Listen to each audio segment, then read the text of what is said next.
Having looked at the first part of Joseph's life, we have learned that his father was Jacob and that his mother was Rachel, Jacob's favorite wife. We have furthermore learned that Jacob spoiled Joseph greatly by giving him a special coat, and that Jacob's actions caused the brothers of Joseph to become jealous of him. Moreover, God gave Joseph 2 dreams. From these dreams, Joseph understood that one day his family would bow down to him. He announced that to his family, and this caused his brothers to become even more jealous. In fact, they began to hate Joseph so much that they plotted against him how to get rid of him. They did this by selling him to merchants who were on their way to Egypt. Consequently, Joseph found himself sold as a slave to a man named Potiphar. However, that was not the end of his misery. For after he had served Potiphar well, he found himself thrown in prison for doing what was right. He must have felt that God had forgotten him and his dreams. There was a time when things seemed to take a turn for the better, when he was able to interpret the dreams of 2 men who had served at Pharaoh's court. But that too ended in disappointment, for he never heard from either one of them again. And then unexpectedly, as Joseph was concerned, one day he heard a knock on the door of his prison cell, and he was told he was needed at Pharaoh's court. And that is where we pick up the story. For God had not forgotten Joseph. Neither had God forgotten Joseph's dreams. God had obviously decided that after 13 years, Joseph's training at Potiphar's home as well as the prison had paid off, and that Joseph was now ready for the task God had for him. A week before the knock on his prison cell door, he was not yet ready. Even the day before the knock on his prison cell door, he was not yet completely ready. But then the day came that he had passed all the tests God had prepared for him in order to be able to fulfill his God-given task. So that night, God gave Pharaoh 2 dreams, as we can read in Genesis chapter 41, verses 1 through to 7. When 2 full years had passed, Pharaoh had a dream. He was standing by the Nile when out of the river there came up 7 cows, sleek and fat, and they grazed among the reeds. After them 7 other cows, ugly and gaunt, came up out of the Nile and stood beside those on the river banks. And the cows that were ugly and gaunt ate up the 7 sleek, fat cows. Then Pharaoh woke up. He fell asleep again and had a second dream. 7 heads of grain, healthy and good, were growing on a single stalk. After them 7 other heads of grain sprouted, thin and scorched by the east wind. The thin heads of grain swallowed up the 7 healthy, full heads. Then Pharaoh woke up. It had been a dream. I am so tired this morning. The reason is I had 2 nightmares last night. Not just 1, 2. And they were dreadful. Of course, I could not sleep very well after them anymore. So I just got up and got dressed. And even before I had my breakfast, I called in my wise man and my magician, because I was sure that they would be able to help me understand my dreams. But believe it or not, these men could not give me the understanding of my dreams. I am thinking of getting rid of them, for they are of no use to me. They eat all the food from my table and drink my wines. And then, what is the result? No use whatsoever. What am I to do? Maybe I have to now puzzle it out for myself. Oh, here's my cupbearer. What does he want? I don't want to speak to him. Does he not know I've had a terrible night? And I'm not in a good mood because of it? Yes, cupbearer, what is it that you want? You know about my dreams. And you think you know someone who might be able to explain the meaning of these dreams to me. And as a Hebrew person whom you met 2 years ago when you were in prison because I had sent you there, and you had a dream, and that person gave you the meaning of that dream. Well, that's a difficult decision because you must understand, we Egyptian people look down on Hebrew people. But I think I have no choice. Since there is no one else who can interpret these dreams for me, we better have this man come. So please send for him. Consequently, a messenger from Pharaoh's court was sent to the prison where Joseph was and knocked on Joseph's cell door. What time is it? Oh, time again to check on the prisoners. That is what I do every day since I have been in this prison. I was not always in this prison. In fact, I was a slave in Potiphar's home. And I know that Potiphar trusted me very much, to the point where I thought he might consider me a son rather than a slave. But then one day I was accused of something which I had not done. And Potiphar had me thrown in prison, and that is where I am now. 2 years ago I had great hope that I would be set free, because I met Pharaoh's cupbearer, and I was able to interpret his dream for him. I then asked him at that time to speak to the Pharaoh on my behalf. But I have not heard anything yet. That was already 2 years ago. So I'm still here in prison, and of course no one knows that I am here. So I expect to be here for the rest of my life. What is that? A knocking on my door? Who could that be? I don't expect anyone to come to see me. I better go and check it out, because that person may not go away otherwise. Let me open the door. Who are you? You have come from Pharaoh's court?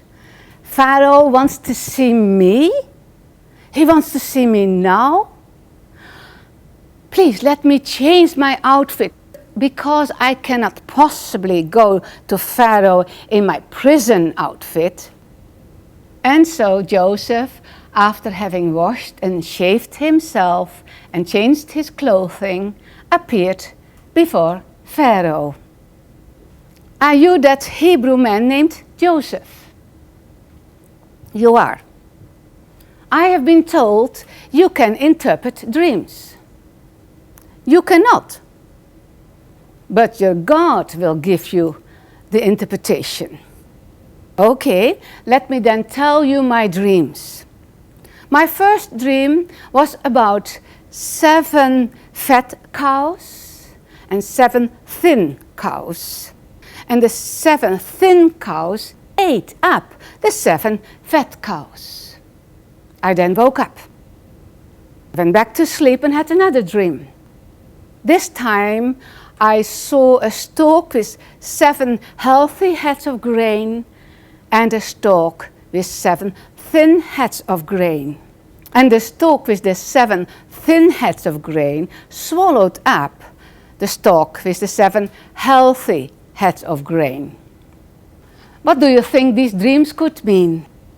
None of my magicians and wise men could explain these dreams to me.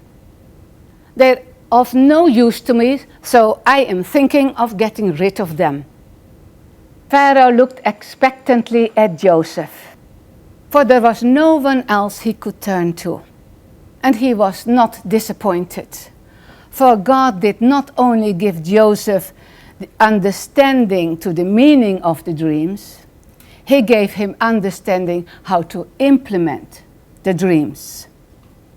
Pharaoh, God has given me the understanding of your dreams. The first dream and the second dream mean both the same. Both dreams point to the fact that you will have a 7-year period of fruitful harvest, followed by a 7-year period of famine. And may I advise you, Pharaoh, that you put someone in charge who is able to store up at the time when you have abundant harvest, so that you will have plenty of food for the time of famine. After having listened to Joseph's explanation of his 2 dreams, Pharaoh understood that in front of him stood a man who was full of knowledge and wisdom, despite the fact that he was nothing more than a Hebrew prisoner. Pharaoh knew too that Joseph was the one who should be overseeing his proposed plan, as we can read in Genesis 41, verses 37 through to 39. The plan seemed good to Pharaoh and his officials. So Pharaoh asked them, "Can we find anyone like this man in whom is the Spirit of God?" Then Pharaoh said to Joseph, "Since God has made all this known to you, there is no one so discerning and wise as you. You shall be in charge of my palace, and all my people are to submit to your orders. Only with respect to the throne will I be greater than you." We can see here that Pharaoh recognized and honored the God that Joseph served. We can see here too that God meant for Joseph to use all the practical skills he had developed when he was in charge of the household of Potiphar, as well as the time when he was overseeing everything in prison, so that he would now be capable of overseeing the storage of food. Likewise, you too may know that God has a specific calling for you, but you may not at present be walking in it. As a matter of fact, you may be doing something which may not seem to be related to what you believe the Lord is calling you to do. If that is so, then don't despair. God will use your present training to get you ready physically, emotionally, mentally, and spiritually. And at the right time, you too will walk in what God has for you.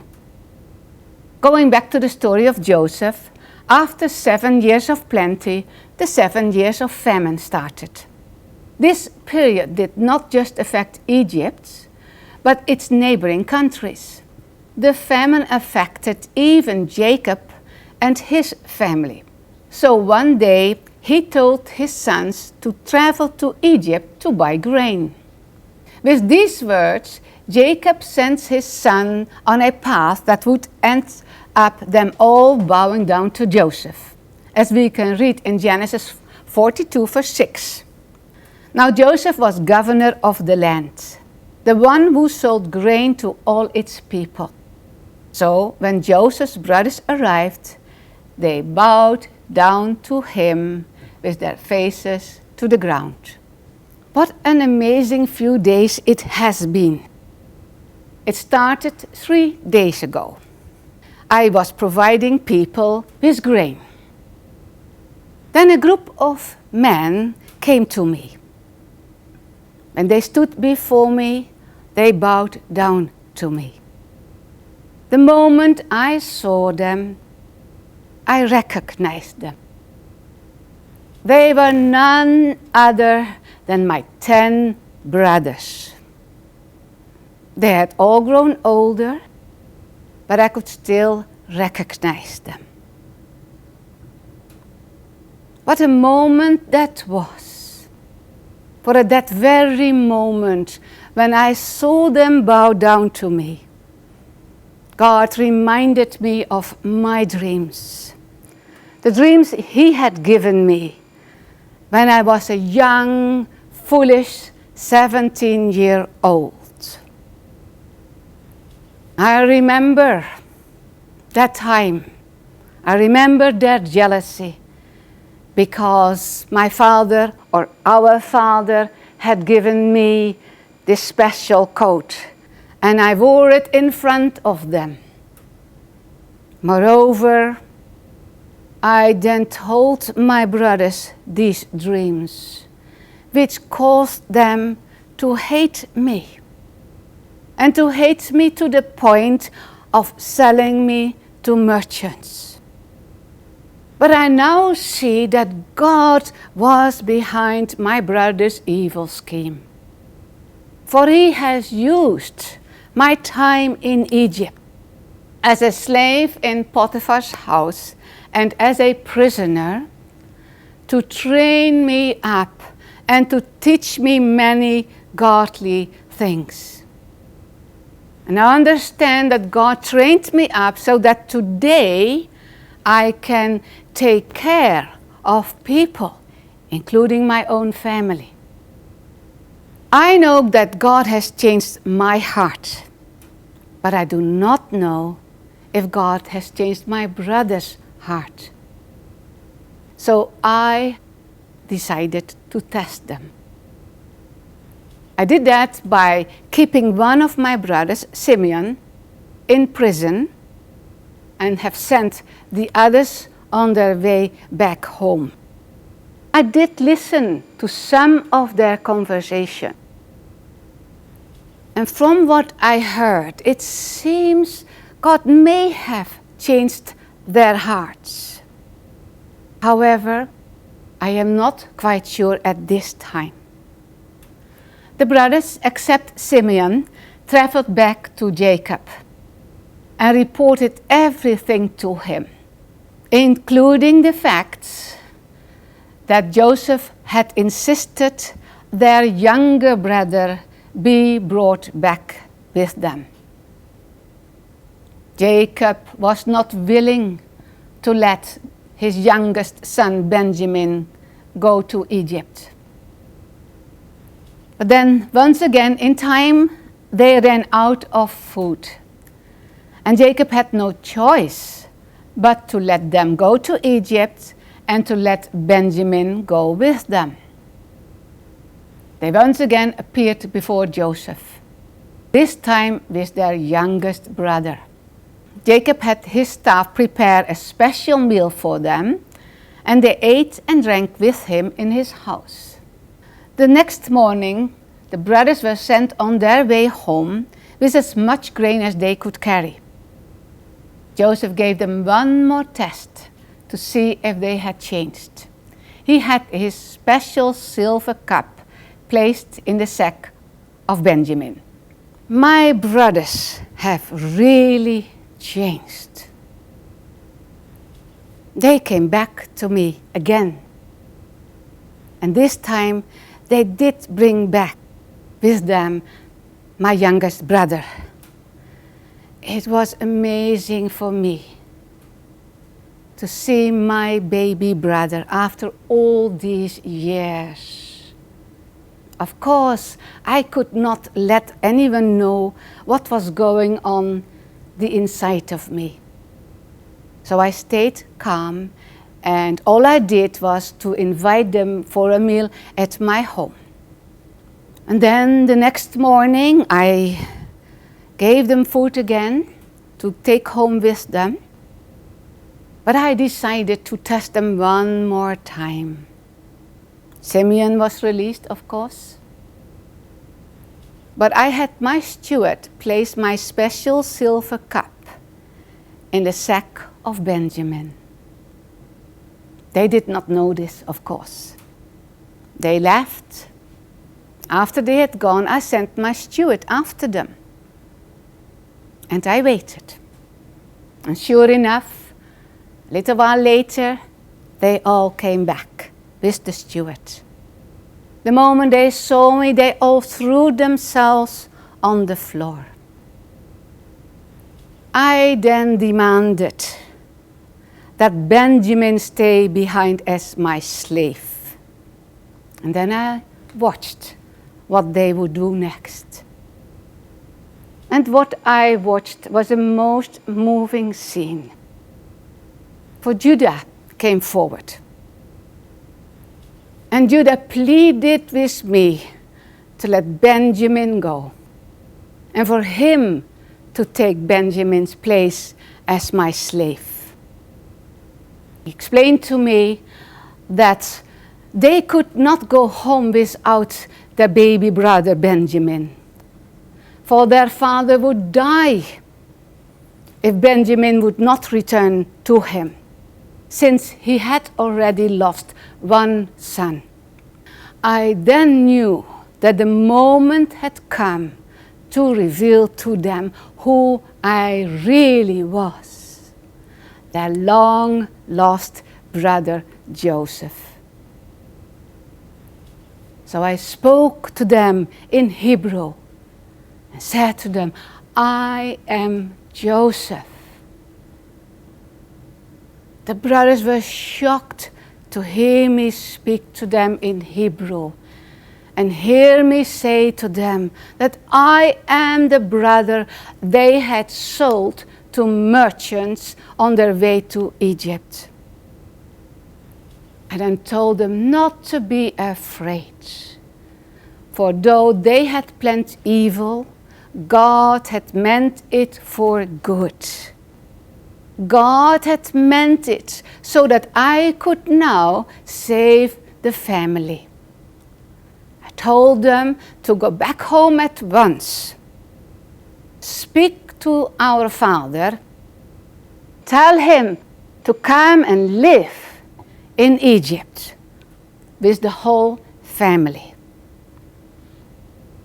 So they have gone back, and I am now waiting for their return. But there's one thing I know. I will see my father again. And so the brothers returned home. Their minds were still very much on what had happened in these last few days. In particular, that they had been reunited with their long-lost brother Joseph. Who would have thought that this Egyptian ruler, whom they had met some time ago, when they had gone to Egypt for the first time to buy food, was in fact their brother Joseph, whom they had sold as a slave to a group of merchants all these years ago. God had made them face their sins, and they knew it. And that is how it is for us.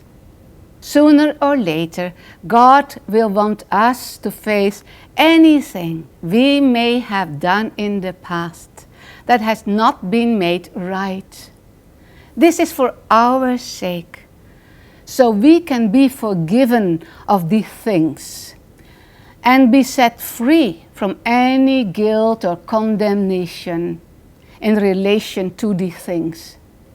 As for Joseph's brothers, when they arrived back in Canaan, they told their father Jacob that they had seen Joseph. Jacob was stunned to hear that news, and he would not believe them. However, the brothers were able to convince him, and so they set off for Egypt, as we can read in Genesis 46, verses 5 and 6. Then Jacob left Beersheba, and Israel's son took their father Jacob and their children and their wives in the cart that Pharaoh had sent to transport him. They also took with them their livestock and the possessions they had acquired in Canaan. And Jacob and all his offspring went to Egypt. He took with him to Egypt his sons and grandsons, and his daughters and granddaughters, all his offspring. When they arrived in Egypt, Joseph went to meet them. Yesterday was the happiest day in my life for a very long time. I saw my father. Not only did I see him, I was able to embrace him. He looks old and frail, but he is alive. I have dreamt for a long time about seeing him and embracing him. And yesterday, that became a reality. And I don't mind telling you that I wept. I'd been wanting to weep for a long time already, but I just could not do so. But yesterday, when I held him in my arms, I could no longer stop these tears from coming down my cheeks. So I wept and wept. And that has helped me so much to let go of the pain of the past. And now my Father is here with me. God is so good, for He has given my father back to me. Eventually Jacob died, and Joseph's brothers were once again afraid that Joseph would take revenge for all the evil they had done to him. But God had done a work in the heart and life of Joseph, as we can read in Genesis 50, verses 19 through 20. But Joseph said to them, "Don't be afraid. You intended to harm me, but God intended it for good, to accomplish what is now being done, the saving of many lives." It had taken Joseph many years to have a full understanding of God's plan for his life. But the day had come when he realized that him having been sold as a slave had not prevented his God-given dreams of his family bowing down to him from happening. On the contrary, God had used the circumstances in his life to make these dreams come true. Joseph had finally learned that with God nothing is impossible. And he will do what he has promised to do. But it will happen in his way, in his time, and for his purpose. Joseph's story is to encourage us that just as God had a plan for Joseph, which God fulfilled to its smallest detail, likewise, God has a plan for each one of us, as we can read in Ephesians 2:10. For we are God's workmanship, created in Christ Jesus, to do good work which God prepared in advance for us to do. As was in the case of Joseph, you may well have to undergo a training program specifically for you, to get you ready for what God has for you to do. That training program may not seem to fit your particular calling, you believe. Nevertheless, if you do as Joseph did and are willing and obedient to serve the Lord wherever that may be, and do whatever He has for you to do, then, when the time is right, you will walk in the fullness of your calling.